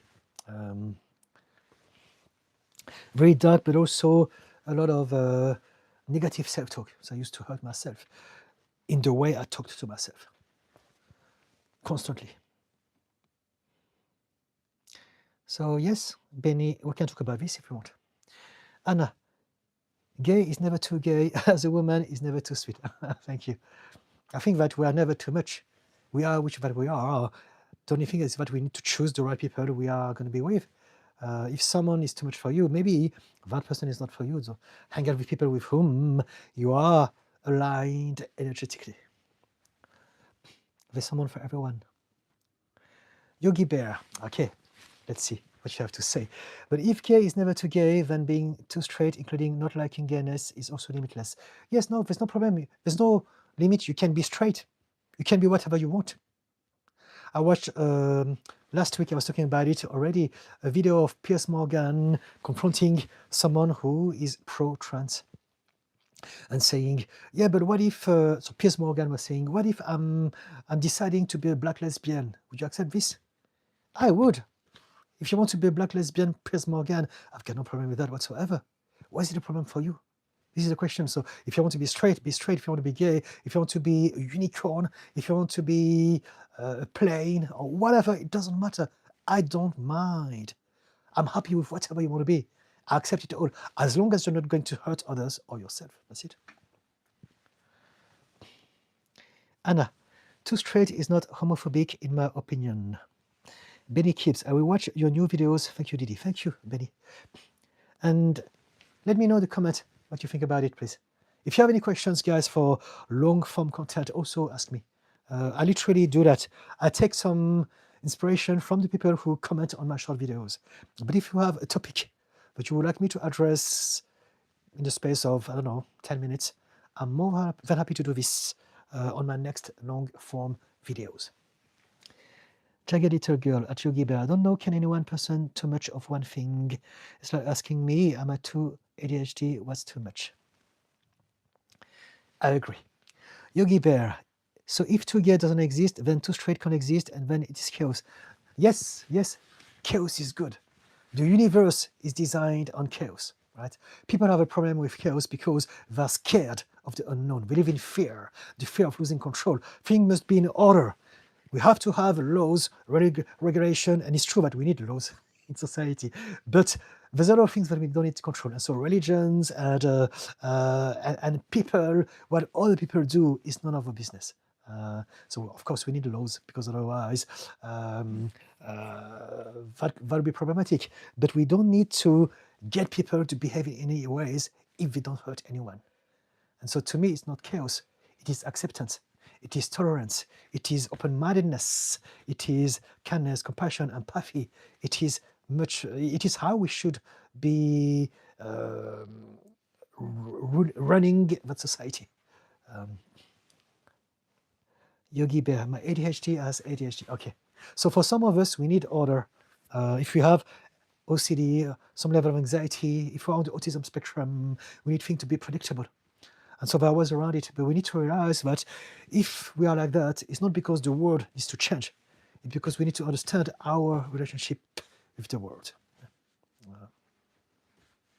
If you are on that spectrum, I see you, and we can talk about this as well. I understand. My husband is autistic. Reborn. A friend overthinks often. He anticipates problems when those haven't happened and eventually never will. Okay. But he said, what if this happens or that to me? It's unnecessary as the issue might never happen. Okay. So your friend, if that friend wants to find an answer, must come here and ask me questions directly, right?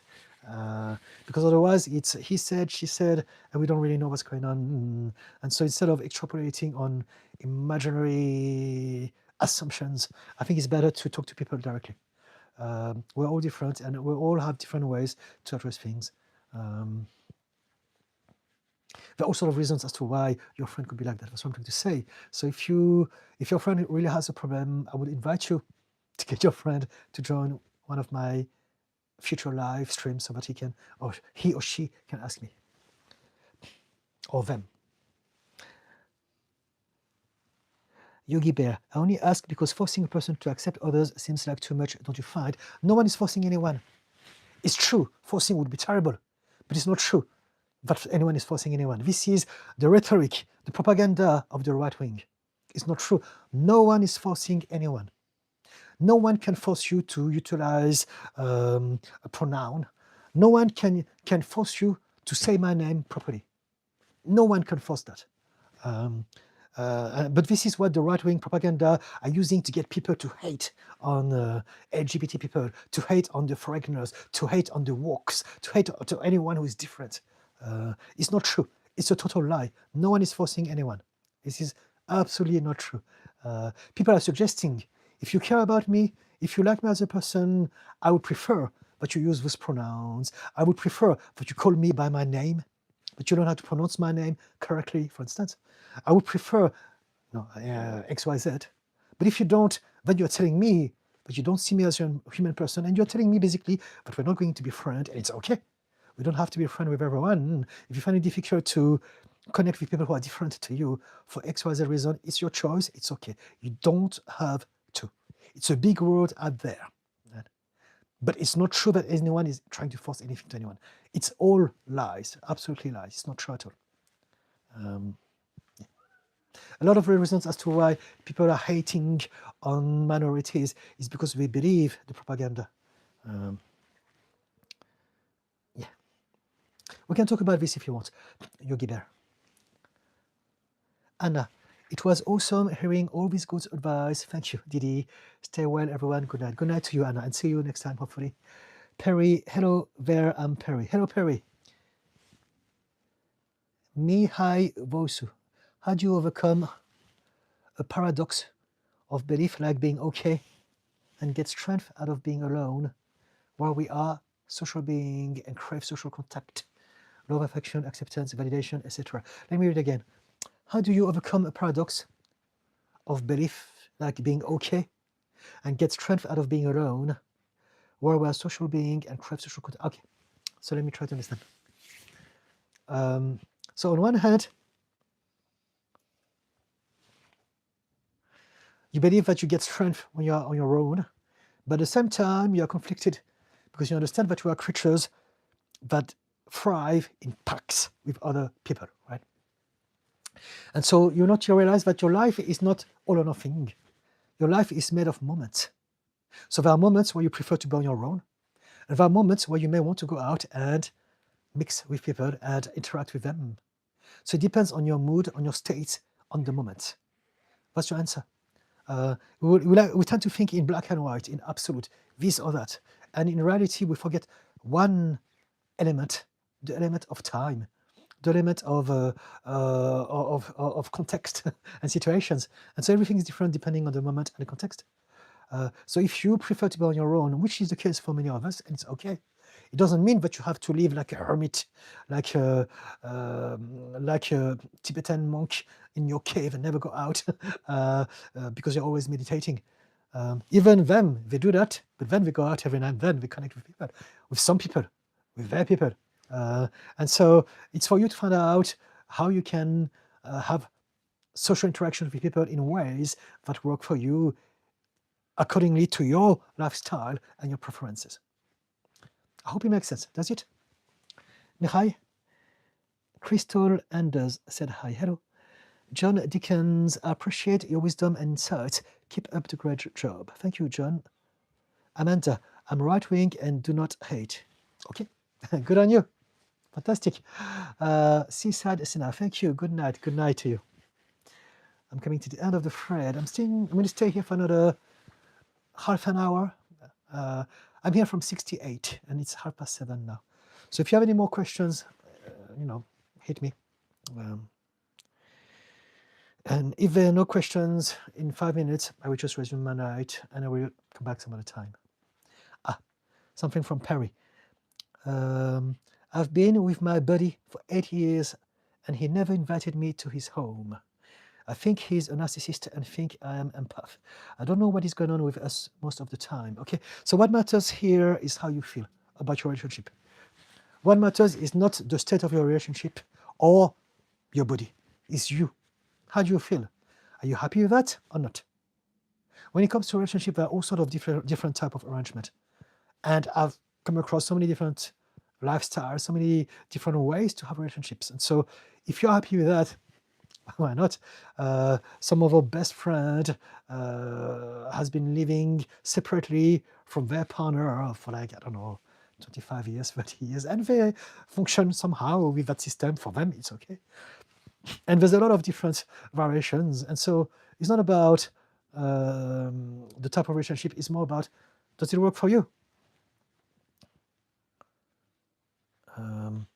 Now, if it doesn't work for you, we can talk about this. If it doesn't work for you, have you raised the subject? Did you ask him? Have you talked to him about it? Yeah. Nothing that we do is ever as important as how we feel about it. People often ask me, is it right or is it wrong? It depends. How do you feel about it? What is the sort of energy, emotional drive that is creating the situation? Just 1 second, please.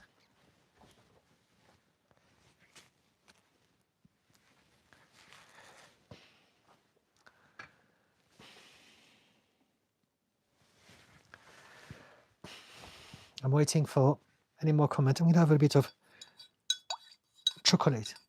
It's a mochaccino. I mixed coffee and chocolate together. That's my drink tonight.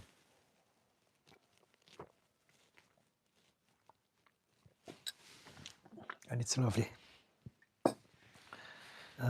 So yes, anyone? I've got something from Benny. Benny, I'm trying to work on just enjoying the moment. I think about the future and past a lot. I feel a lot better when I'm writing. I will write goals and daily objectives. And when I don't complete, I feel bad. I feel like I am striving for perfection. It's impossible. Okay, so if you know this, then remind yourself, change your objective. Instead of,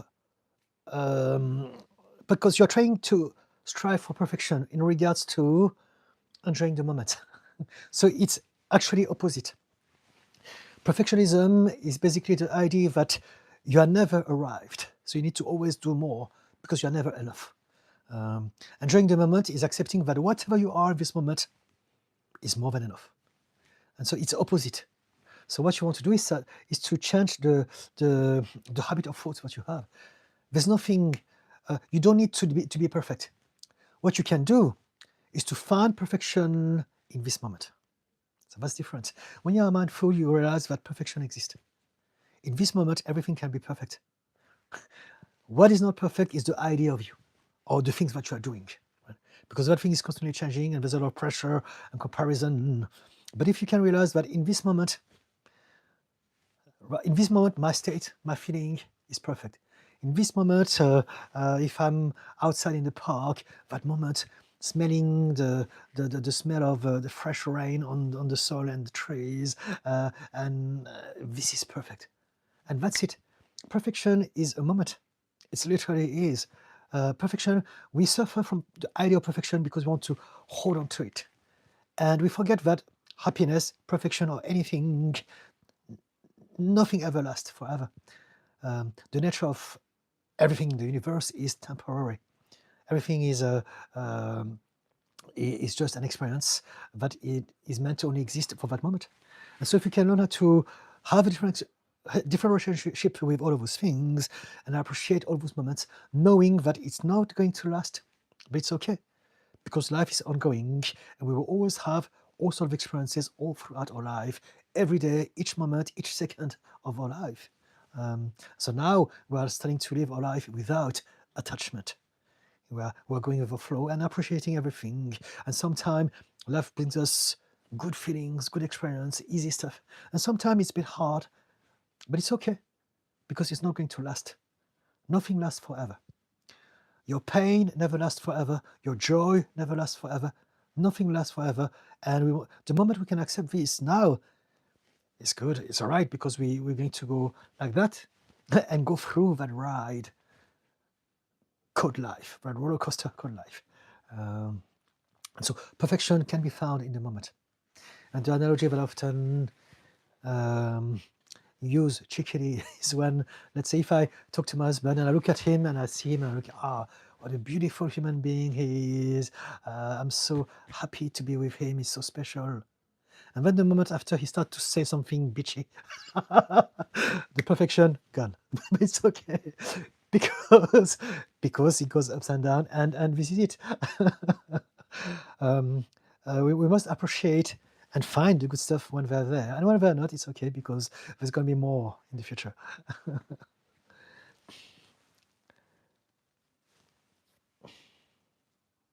Does it help, Benny, the idea of perfection? And I may do a video on that. I like that topic. Not many people, I don't think I've ever seen anyone talking about it like that. Jagged Little Girl, how do you overcome medical trauma? Being gaslit, invalidated to the point, unless I'm dying or something actually hanging off, I won't go. So how do we overcome trauma? It's different for everyone. It depends. I need to know you. I need to know what sort of trauma you have. Are you still in danger? Are you still facing people who are kind of reminding you and reactivating that trauma in you or not? The first thing about trauma is to make sure that you are in a physical, safe space. That's your number one priority. And then once you're there, then we can start to work and address things. And it's different for everyone. But what do you mean by medical trauma? You're talking about emotional, psychological trauma, right? Not fracture, not physical ones. Being gaslit, invalidated to the point. So who is gaslighting you? So that's what I was saying. The first thing, you need to cut off from the source of trauma.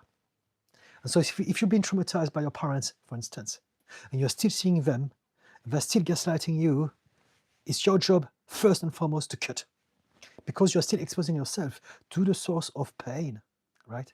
It's going to reactivate your nervous system and get you back into that place of disempowerment and injustice and pain, like you've been all your life with them, if that's the case. So number one, make sure that the source of pain is no longer affecting you. First step. And then we can talk about the next step. So who are we talking about, Jagged Little Girl? Unless I'm dying or something actually hanging off, I won't go. I don't understand what you mean by this. Would you mind clarifying this for us, please? Caroline, hello Caroline, hi Didi. What techniques can I have to not feel tense after I've had a lot of time by myself, and then I'm around a lot of people and it shocks my body because everything moving around and sound. I tried breathing and thinking of the three things I see if I could help. So you're going to react, your nervous system is going to react to your surrounding based on how it believes you should react to your surrounding. Right? So the work is to really find ways to upgrade your nervous system so it's no longer that reactive.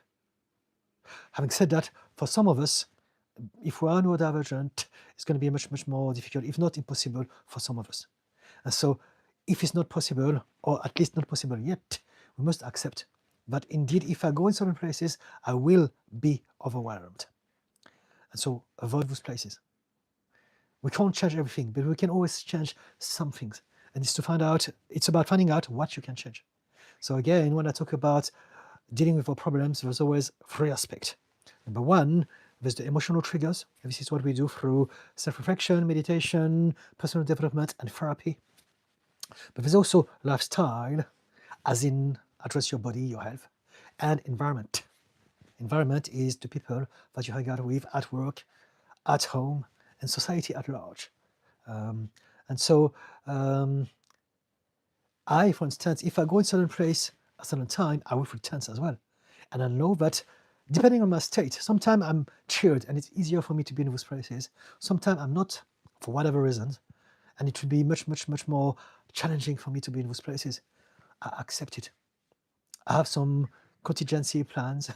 Again, I always show it, but I don't have it at hand. But I have a pair of earmuffs that I take with me all the time. It's in my bag. Just bear with me, please.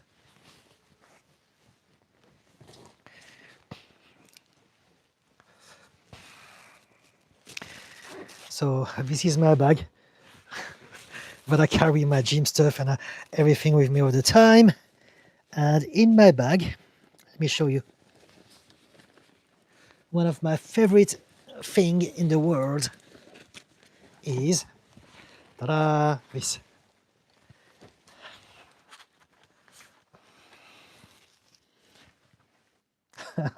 I can't hear myself.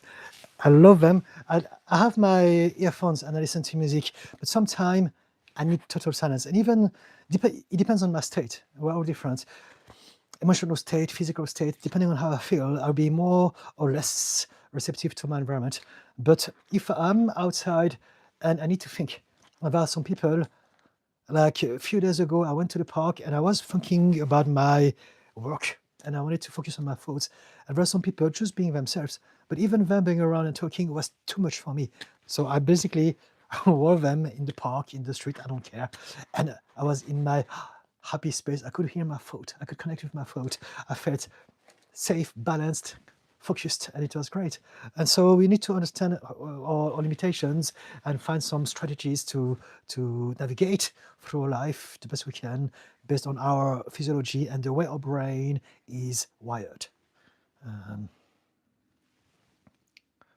But having said that, as you said, yourself, you can learn how to breathe, you can practice that, you can practice the grounding technique, you can do some tapping, you can put some very cold water on your hand, your face, and your wrist for a few seconds. That can reset your nervous system.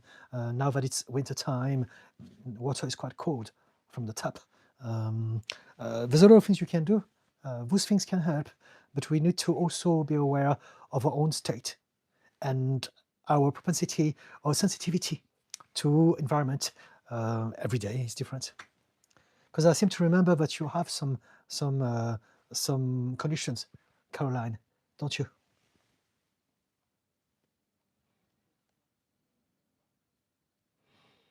Reborn, is perfection an illusion? Does it exist? So I talked about it. So hopefully you heard what I said about it. Perfection does exist, but not in the way that we think it. Perfection is a moment.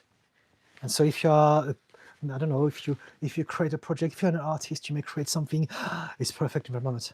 But the next moment, you will notice, the light has changed. I see something that I didn't see. Now it's no longer perfect. But in the moment before, it was perfect. Right?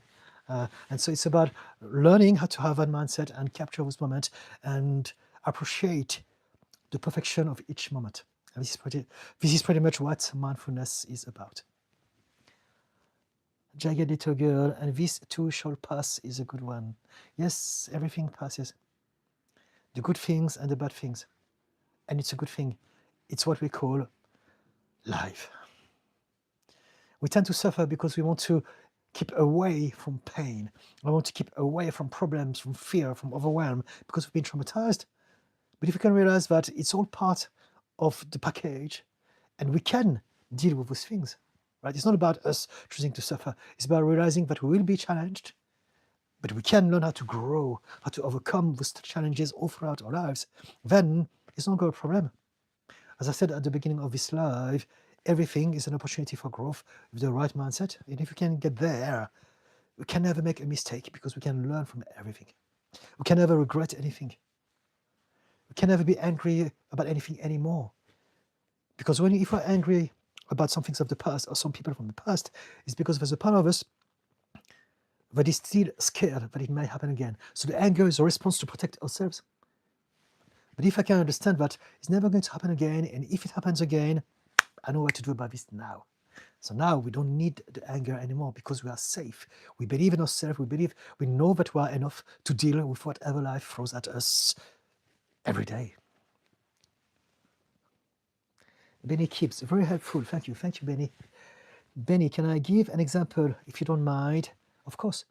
My weekly goals will look like I don't do PORN, weed, alcohol, video games for hours. I will write down, do not do these, but it'll only last a few days. Those are things I've been doing for years. Okay, I can explain very simply. So instead of focusing on what you don't want to do, focus on what you do want to do.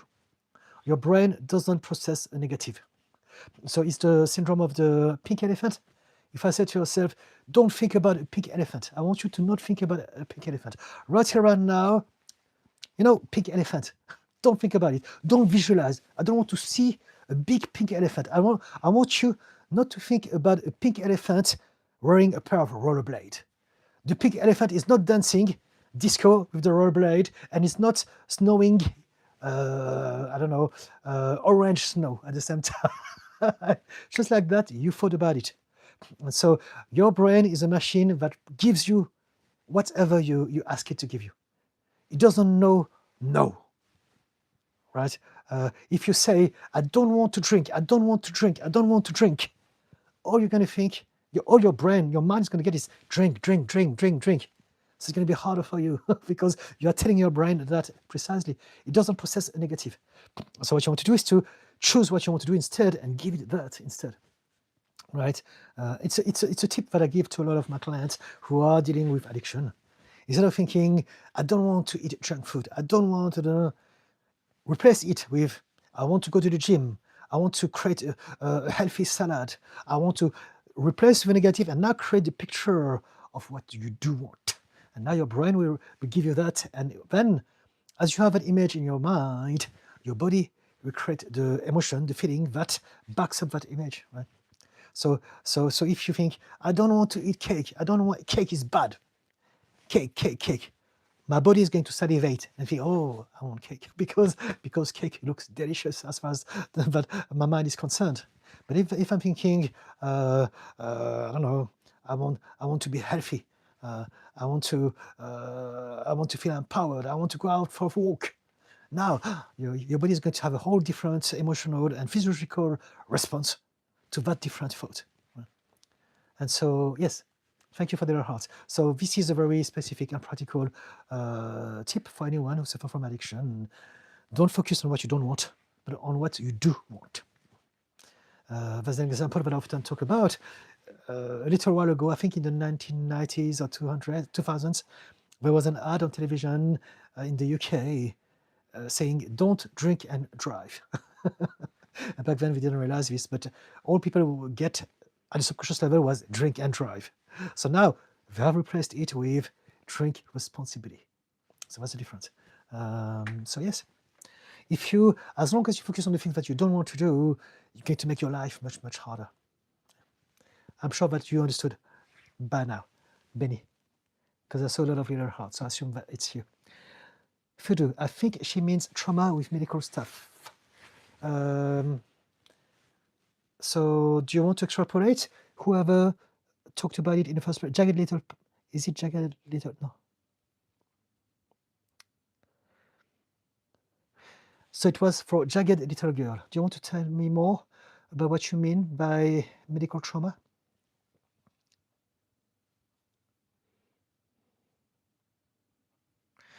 Benny, then I get mad at myself and upset and do it even more, it seems. So, okay, there you go. Thank you for the emojis.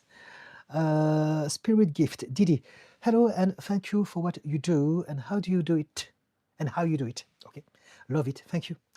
Do you have any advice for menopausal women? The brain doesn't seem to want to do or concentrate on anything that has to be done. Okay, so yes, we can talk about it. There's a lot of things. I don't have any pre-thought advice in regards to that subject, but whatever thought that you have in regards to anything, you can learn how to change that thought and choose some better thought for yourself. So when it comes to menopause, a lot of us, we believe that it's my destiny. Because I'm going to change, because my body is getting older, I will end up like that. So the first thing I want to address is this. It doesn't have to. My body changes, of course, but I can learn how to understand it better as it changes, and I can still learn how to make the most out of it. So give me a specific example, please, of what you are talking about when you say the brain doesn't seem to want to do or concentrate on anything that has to be done. And we can find a solution for each thing that is experiencing resistance.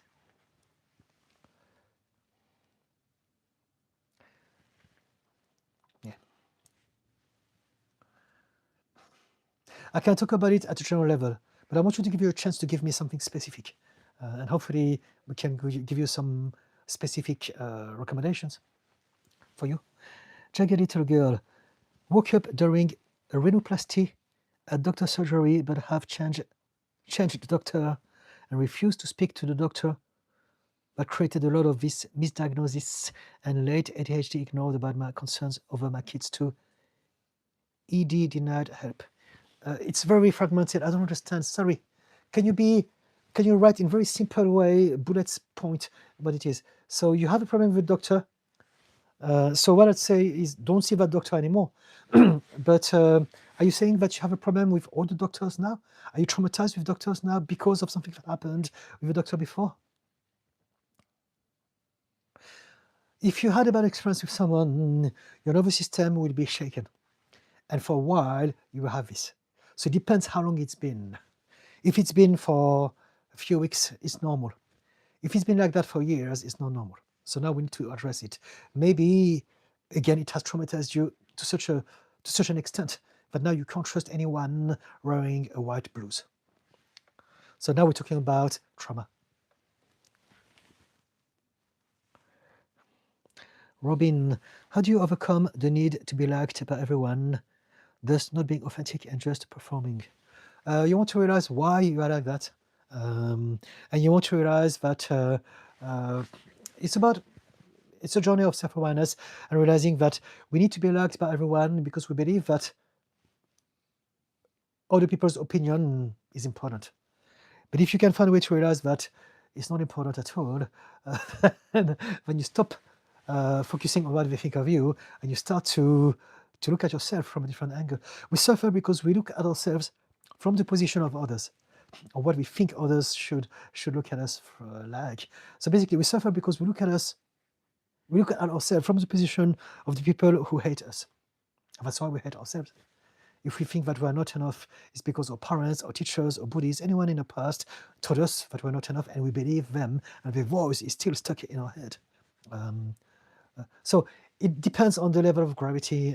For some of us, we need therapy, we need some deep work. It depends how bad it's affecting you. And very often also, the stress of life, the overwhelm of life can make everything worse. And so nothing is unidimensional. It all depends on many things. But essentially, as I said at some point in this video today, in this live, everything that is down to three things: emotional triggers, lifestyle, and environment. So we need to take all those things into consideration. If you can tell me more about yourself, I can be more specific, but it's a big topic, and nothing is ever because of just this or that. Everything is because of many things all happening at the same time. And so the more we can have a bigger picture about ourselves, the more we can have a grasp of the things that we need to change in order to make things better in regards to whatever we're dealing with.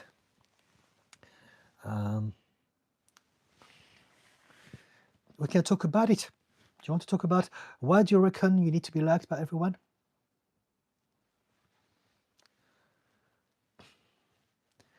It can come from a big T trauma or a small T trauma. Jagged little girl, there's so much I've just internalized, but it's layered and complex, stretching back through my whole life. I have trigeminal neuralgia, but thought I have hypochondria. There's so much. So another hypochondria is the obsession of being sick. It's like health anxiety, isn't it? But I don't know the other term, so I'm going to Google it.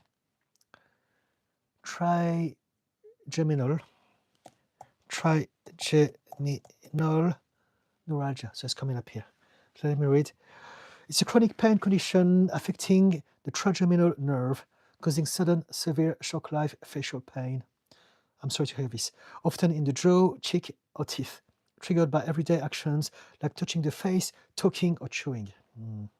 That sounds not nice. So pain triggers touch, movement, temperature. Causes. Most common, a blood vessel compresses the trigeminal nerve near the brainstem. And secondary one is multiple sclerosis, tumors, or injury. But you've been told that you're making it up. I think that's what you mean. Okay. So it's not that you're making it up. Everything is not just this or that. A lot of things that we are suffering from physiologically have a connection with some emotional wounds or imbalances or stuff that happened to us in the past. So there are many dimensions to explore.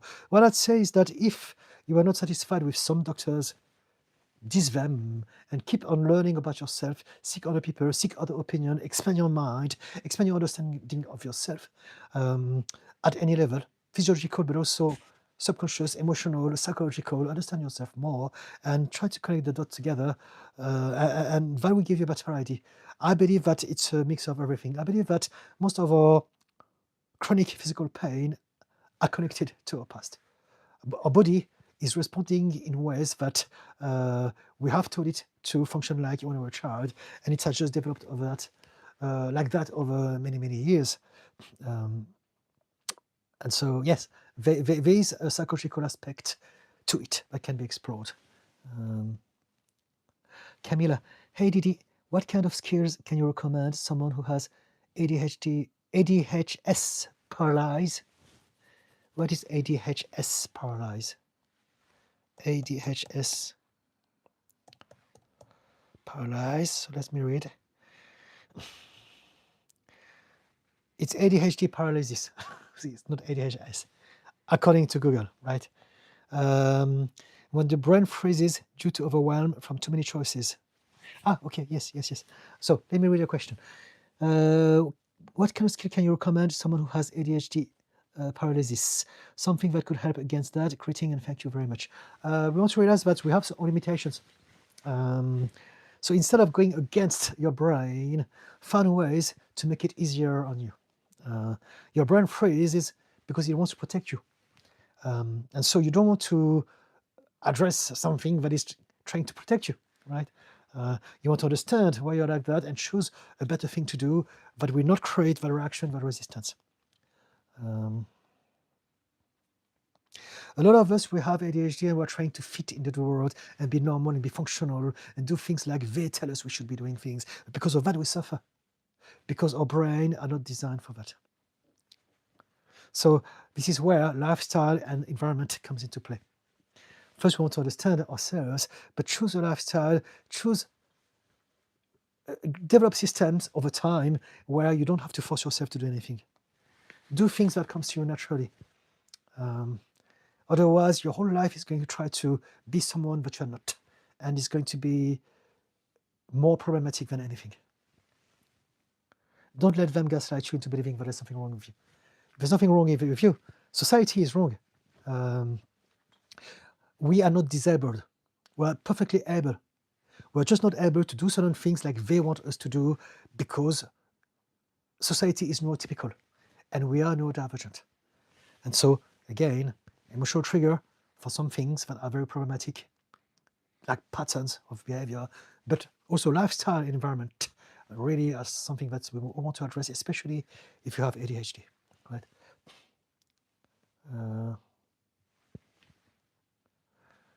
If you have ADHD paralysis, be kind to yourself. Listen to your mind and say, you know what? You're trying to protect me. Let's do something else. I hope it makes sense. But if you can give me a specific example, maybe I can give you some hacks that can help you if it's really important for you to do those things. But I wouldn't recommend for you to go in that direction for everything in your life. Exceptionally, we can have some hacks, but I need to know what it is. Thank you for the heart. Benny Kibbs. Yes, I love the pink elephant ID. Thank you. All right. Gosh, I'm behind. Guys, I read everything, every comment, but I'm a little bit behind. Oh, it's already 8 o'clock. I'm going to speed up and I will continue this conversation on my next live stream Friday. So there's only 2 days, but it's 8 o'clock, so it's time for me to go. I'm going to read every comment very quickly, but I won't be able to address all of your questions today. But do come back Friday, and I will be more than happy from 6 o'clock UK time, GMT, to 8. And so I didn't realize it was already 8. Benny keeps read that. XYZ. What's your job, bro? What's your topic about? If you want to find out, come back next Friday. I'm a therapist, bro. I talk about mental health, about psychology, about the human condition, and how we can enhance and elevate our quality of life from those places. Spirit gift. I cannot seem to follow directions so well anymore, so I don't want to eventually and give up. Come back Friday if you want. I would love to talk to you about those things. Chloe said, hi, Khalil, me, hello, jagged little girl. Sorry, Didi. There's so much to try and fit in. Thank you. You've done awesome with the no context condensed info. I could fit in, but I get you, and I'm doing some of it on the right track. Thank you. Okay, fantastic. Thank you, jagged little girl. Kiss me, cat. I've been screaming this since I became verbal. Okay.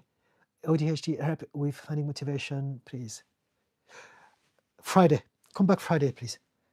Yogi Bear. Okay, cool stream. Thank you. Just think about how gay is too gay. I really like a serious answer. My answer was serious. If it's not serious enough for you, I'm not the right person for you. Okay? And you're more than welcome to find other people with whom you can exercise your mental gymnastic with them. But my position is very clear, and this is my truth, and this is how I say it. And I hope that you can either appreciate it or not, and it's okay. But this is how it is, as far as this platform is concerned. Okay, Robin, I want to be liked by others because my parents told me many times they regret having me. I'm sorry to hear that. Would be better off without me. They only showed love when I did what they liked. I'm sorry. Come back Friday. I would love to talk to you on Friday. Legasetamin, thank you so much. Thank you. Khalil me. Hey, what are your streaming times and what time is it for you? Right now it's 8:05. I stream from 6 to 8 p.m. GMT, UK time, every Wednesdays and every Fridays. And I leave all of my live streams to be replayed on YouTube. So by tomorrow morning, it will be fully uploaded. If you heard anything that you found interesting, you can retrieve information on those live streams then. I want to know the time zone difference between my region and yours, so you know, GMT. Yes, thank you from Kiss My Cat. Yogi Bear, you can dive deeper into this question. Nope, this is it. It's for science. Robin, thank you so much. Thank you, Robin. Spirit gift. When I need to learn something new, especially just not able to do grasp and keep anymore, I suppose. Okay, guys, I'm going to go now. Thank you so much for your intervention, anyone who was around. If you want to continue with me, do come back. I do my best to come here twice a week, every week. And that's it. You can find me on TikTok also, but I spend most of my time on YouTube. Do check out my last long form video if you have a chance, please. And until next time, I wish you all the best. Look after yourself, be kind to yourself. Yogi Bear, I see some some emojis, so I don't know. Guys, be kind to yourself if you can. Check it, little girl. Thank you, Didi. Be blessed. And do come back to me if you can. If you know anyone who needs my help, get them involved so that they can ask me questions directly. Okay, guys? Love you all. Take care. Bye for now. Bye-bye.